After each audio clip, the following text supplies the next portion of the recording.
तो ब्रेक से पहले वंदे भारत में आपने देखी पांडोकर सरकार के साथ खास बातचीत। और आइए अब बाकी खबरों का भी रुख करते हैं। बात उत्तर प्रदेश विधानसभा सत्र की करेंगे, जिसके तीसरे दिन वित्त मंत्री सुरेश खन्ना ने बजट पेश कर दिया। और इस बार का यूपी बजट 6,90,242 करोड़ 43 लाख का है। योगी सरकार की तरफ से जनता के लिए कई बड़े ऐलान इस बजट में किए गए।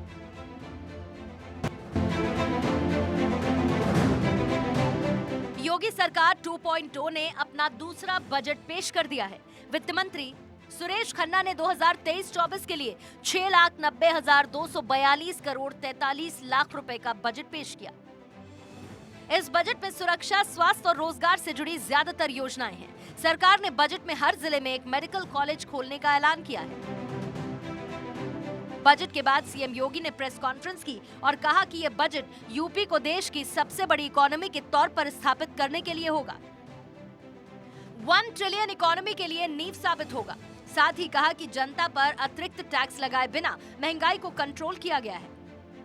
यह बजट उत्तर प्रदेश को देश की सबसे बड़ी अर्थव्यवस्था के रूप में स्थापित करने के लिए और आदरणीय प्रधानमंत्री जी के विजन के अनुरूप उत्तर प्रदेश अगले 5 वर्ष के अंदर $1 ट्रिलियन की इकोनॉमी बने, इसके लिए यह बजट नींव का पत्थर साबित होगा।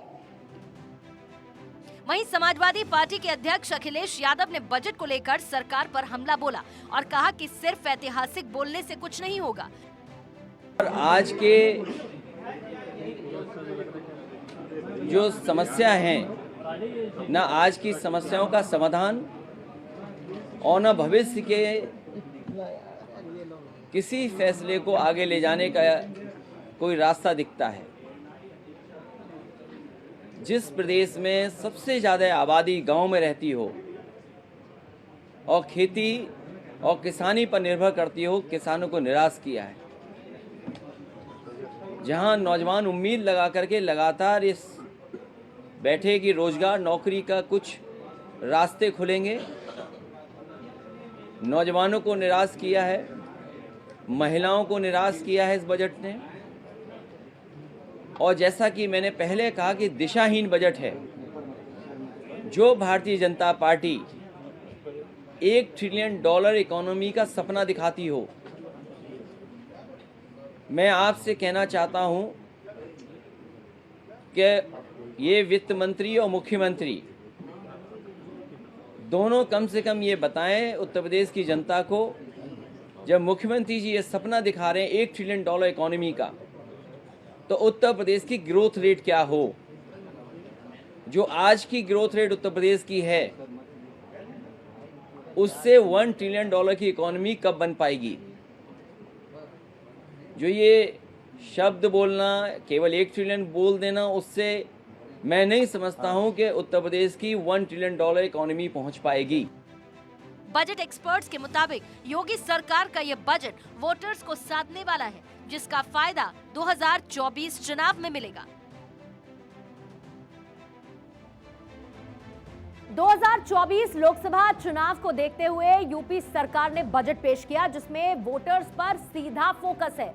उत्तर प्रदेश की आधी आबादी पर मेहरबानी कर वोट बैंक को मजबूत करने की कोशिश हुई है। कैसे, आइए आपको ग्राफिक्स के जरिए दिखा देते हैं। क्योंकि उत्तर प्रदेश में अगर आप महिला वोटर्स की बात करेंगे तो कुल वोटर्स में लगभग 6.98 करोड़ महिला वोटर्स है, जो कि 45% हिस्सेदारी दिखाती है। कैसे उन पर मेहरबानी की गई है? मुख्यमंत्री कन्या सुमंगलम योजना 1050 करोड़ रुपए इसके लिए आवंटित किए गए हैं। सामूहिक विवाह योजना के लिए 600 करोड़ रुपए आवंटित किए गए हैं।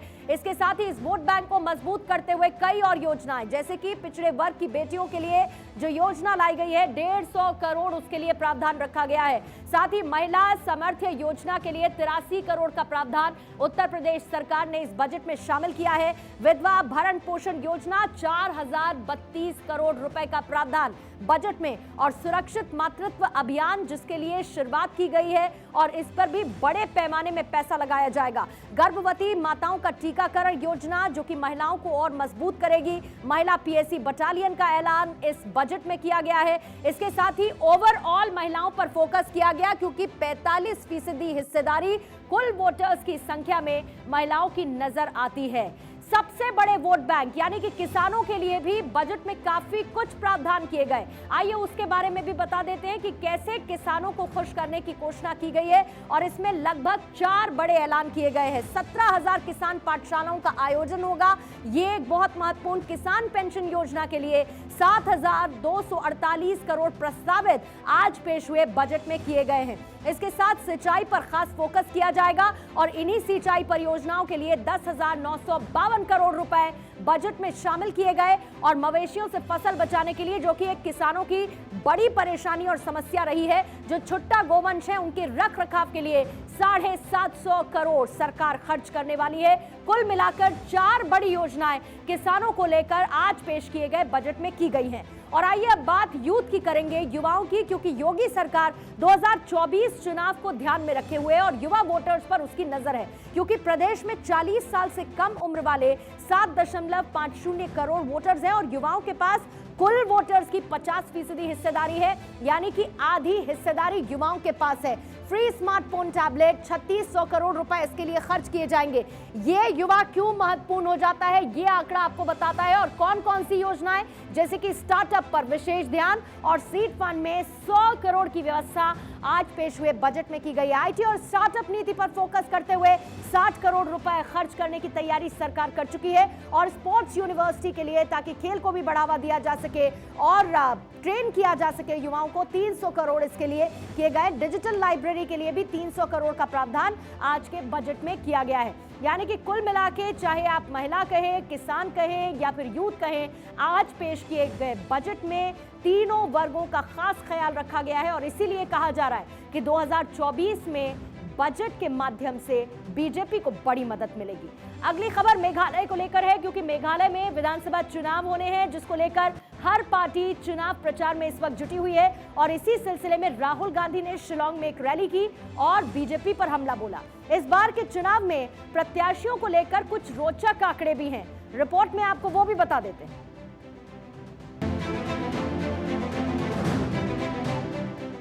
मेघालय विधानसभा चुनाव के लिए सभी पार्टियां चुनाव प्रचार में जुटी हैं। चुनाव जीतने के लिए एड़ी चोटी का जोर लगा रही हैं।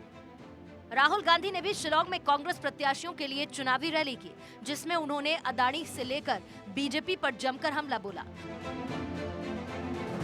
मेघालय में एक तरफ ताबड़तोड़ चुनाव प्रचार चल रहा है, वहीं दूसरी ओर प्रत्याशियों को लेकर कुछ रोचक आंकड़े सामने आए हैं। प्रदेश की सभी 60 विधानसभा सीटों पर चुनाव हो रहे हैं। कुल 375 प्रत्याशी मैदान में हैं। इनमें से 186 प्रत्याशी करोड़पति हैं, यानी 50% से ज्यादा उम्मीदवार धनवान हैं। सत्ताधारी एनपीपी के सबसे ज्यादा प्रत्याशी करोड़पति हैं। एनपीपी 57 सीटों पर चुनाव लड़ रही है, जिनमें से 43 प्रत्याशी करोड़पति हैं। यूडीपी के 46 में से 30 प्रत्याशी करोड़पति हैं। टीएमसी के 56 में से 27% प्रत्याशी करोड़पति हैं। कांग्रेस के 60 में से 25 और बीजेपी के 60 में से 23 करोड़पति हैं। यानी इन प्रत्याशियों के पास 1 करोड़ रुपए से ज्यादा पैसा है। इस बार प्रत्याशियों की औसत आय 5.91 करोड़ है। अगर सबसे अमीर प्रत्याशी की बात करें तो यूडीपी के मेडबा लिंगदो सबसे अमीर प्रत्याशी हैं, जिनकी संपत्ति सबसे ज्यादा है। तो सबसे अमीर प्रत्याशियों के बारे में भी बता देते हैं।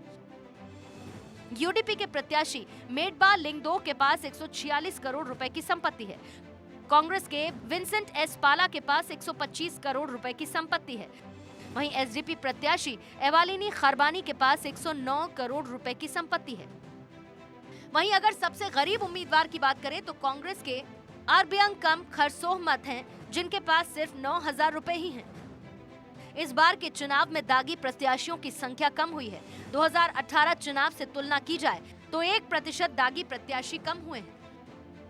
सभी दलों ने दागी प्रत्याशियों से काफी हद तक दूरी बनाई। इस बार सिर्फ 6% प्रत्याशी ही दागी हैं। वहीं शिक्षित उम्मीदवारों की संख्या बढ़ी है। करीब 63% प्रत्याशी स्नातक हैं या उससे ज्यादा योग्यता रखते हैं। इस बार के चुनाव में 36 महिलाएं चुनावी मैदान में हैं, जो कुल प्रत्याशियों की संख्या का 10% है और अगर पिछले चुनाव से इसकी तुलना करें तो ये 1% ज्यादा है।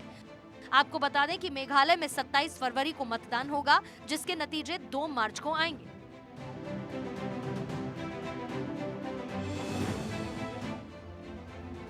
कभी दुनिया के दूसरे सबसे अमीर उद्योगपति रहे गौतम अडानी की मुश्किलें कम होती नजर नहीं आ रही हैं, क्योंकि अब अडानी अमीर लोगों की सूची में टॉप 25 से भी बाहर हो गए।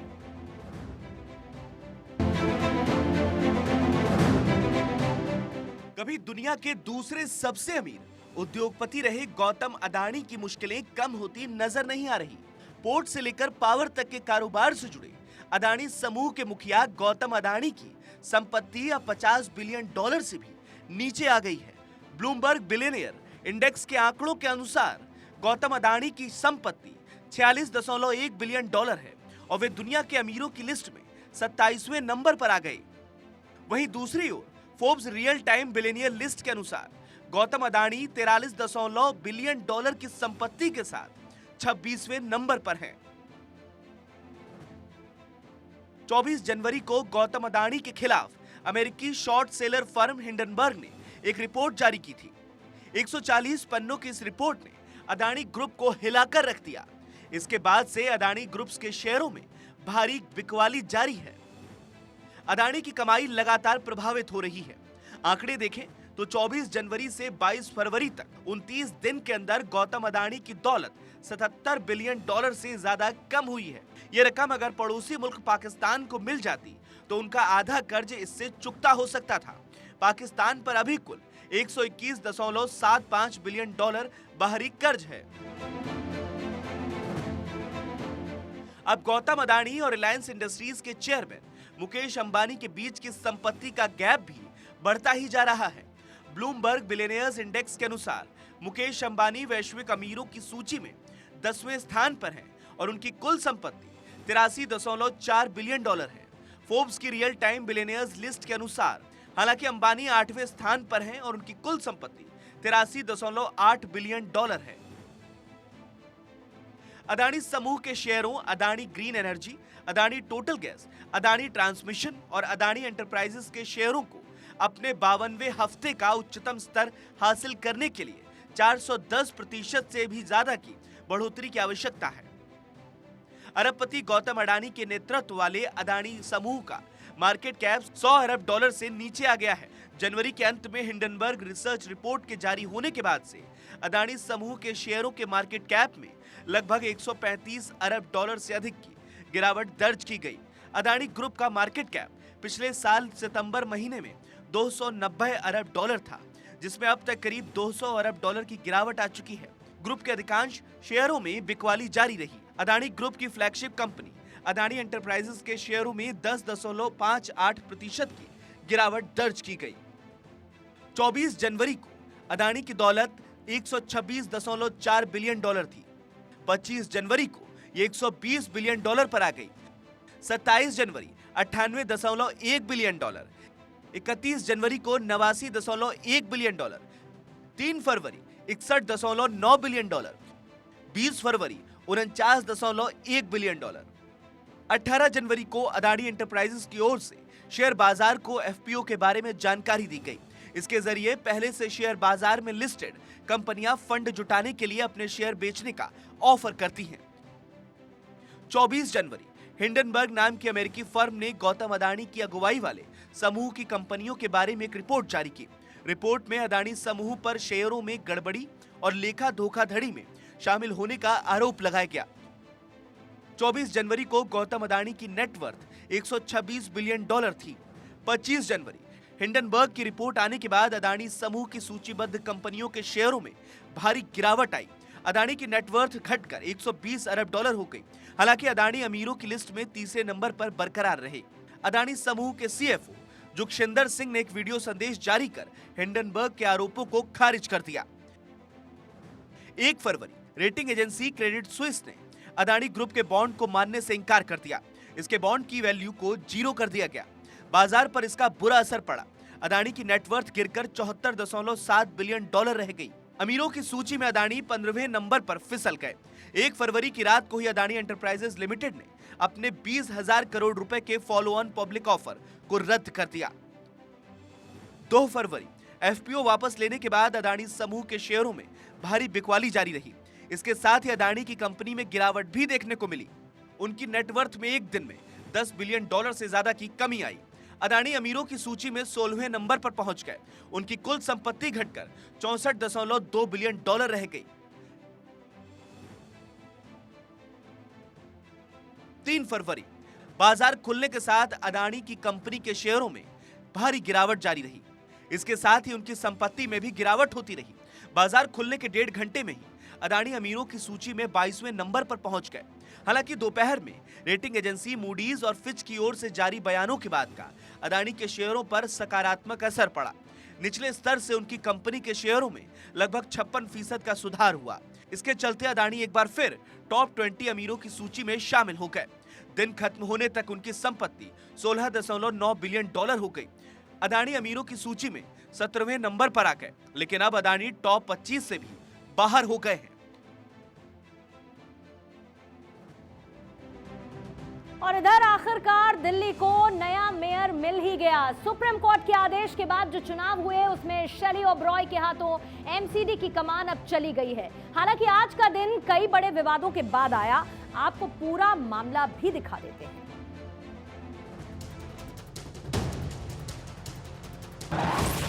चुनाव के 80 दिन बाद दिल्ली को मिला मेयर। 10 साल बाद दिल्ली में महिला मेयर। आपकी शैली ने बीजेपी की रेखा को दी मात। नगर निगम चुनाव के 80 दिन बाद दिल्ली को नया मेयर मिल गया। आम आदमी पार्टी की शैली ओबरॉय को मेयर चुना गया। शैली को 150 वोट मिले। उन्होंने भाजपा की रेखा गुप्ता को 34 वोटों से हरा दिया। चुनाव में आम आदमी पार्टी की शैली ओबरॉय को टोटल वोट 266, शैली ओबरॉय को 150 और रेखा गुप्ता को 116 वोट। तो शैली ओबरॉय भी मेयर घोषित करते हैं। वही दिल्ली को 10 साल बाद महिला मेयर मिली है।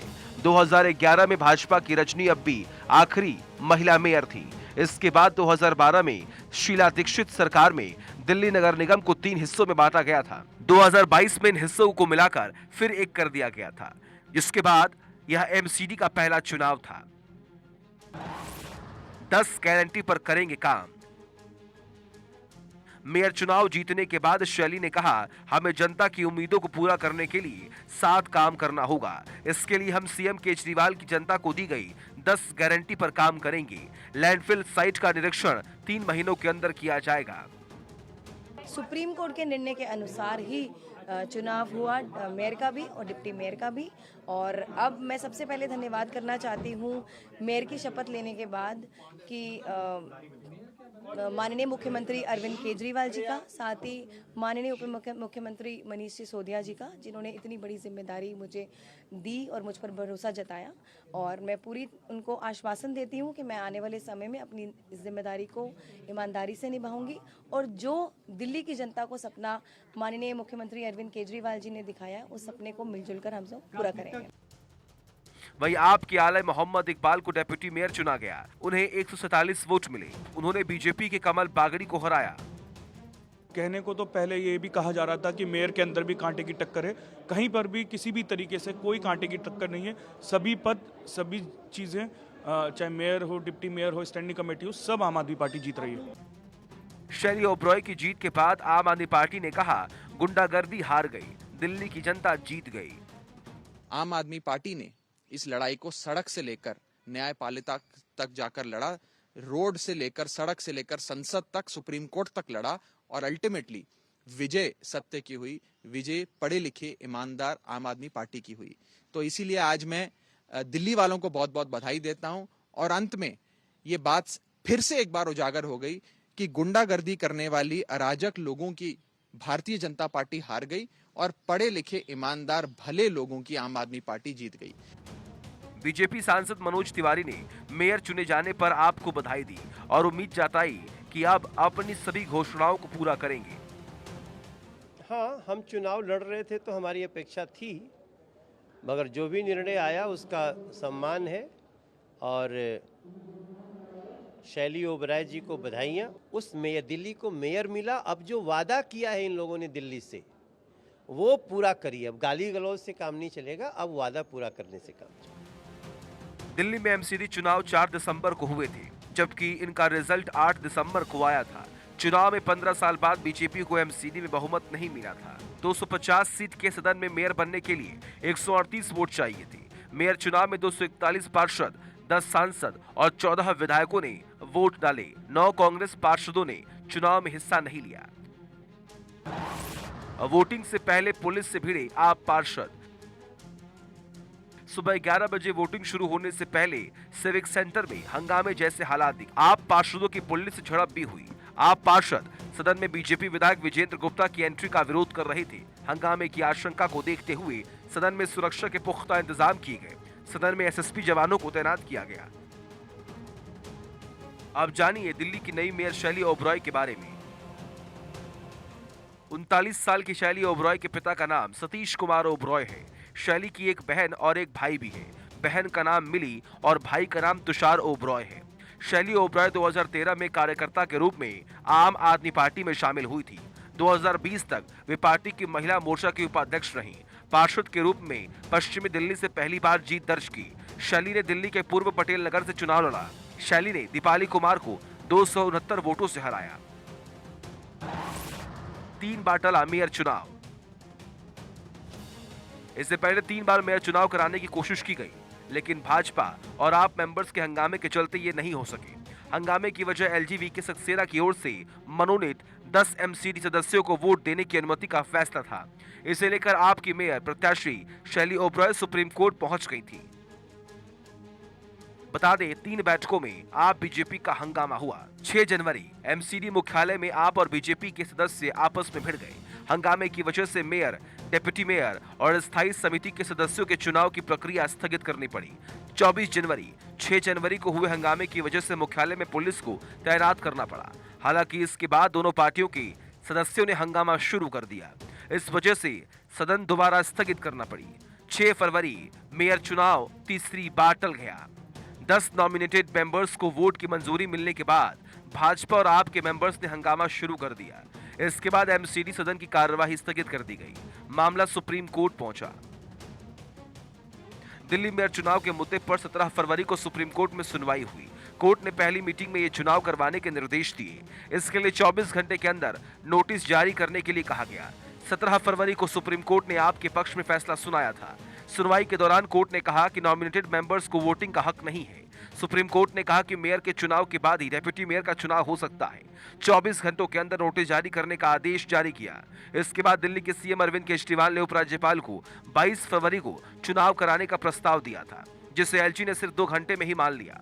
मेयर के साथ डेप्यूटी मेयर और स्थायी समिति के 6 सदस्यों के लिए 6 जनवरी, 24 जनवरी और 6 फरवरी को 3 बार कोशिशें हुई, लेकिन हर बार भाजपा और आपके हंगामे के बाद कार्रवाई स्थगित करनी पड़ी। Bureau report, Bharat 24।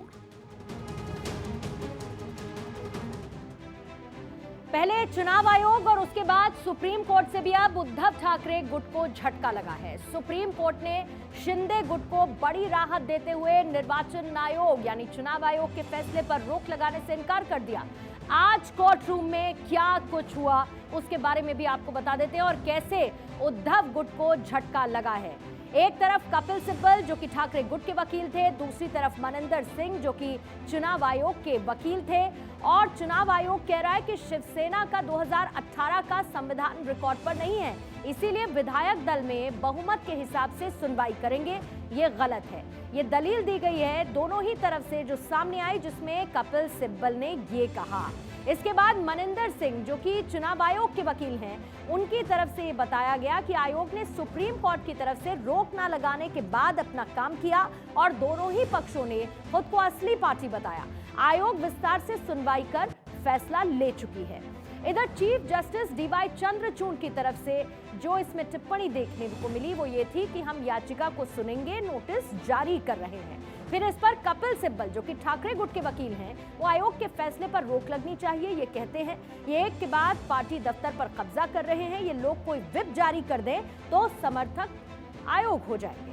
इधर चीफ जस्टिस डीवाई चंद्रचूड़ इस पर कहते हैं कि शिंदे पक्ष अभी ऐसा कोई व्हिप नहीं जारी करेगा जिसे न मानने से उद्धव समर्थक, सांसद और विधायक अयोग्य हो जाए। अगली सुनवाई 3 हफ्ते बाद होगी, ये भी बता दिया गया। कपिल सिब्बल जो कि ठाकरे गुट के वकील हैं, वो कहते हैं कई बातें हैं, पार्टी के बैंक अकाउंट पर इनका कब्जा हो जाएगा। कपिल सिब्बल ये भी कहते हैं कि शिवसेना उद्धव साहेब, बाला साहेब नाम और अभी चल रही अस्थायी चुनाव चिन्ह का इस्तेमाल करते रहने की उसको इजाजत दी जाए। इस पर चीफ जस्टिस ने कहा कि उद्धव कैंप अभी मिले अस्थायी नाम और चुनाव निशान का इस्तेमाल अपना जारी रखे और इसी तरीके की टिप्पणी कोर्ट की तरफ से इस दौरान देखने को मिली है। और आज इस मामले के बाद एक बार फिर से उद्धव गुट को वो झटका लगा है जो चुनाव आयोग के फैसले के बाद लगा था और शिंदे गुट को मिली है बड़ी राहत।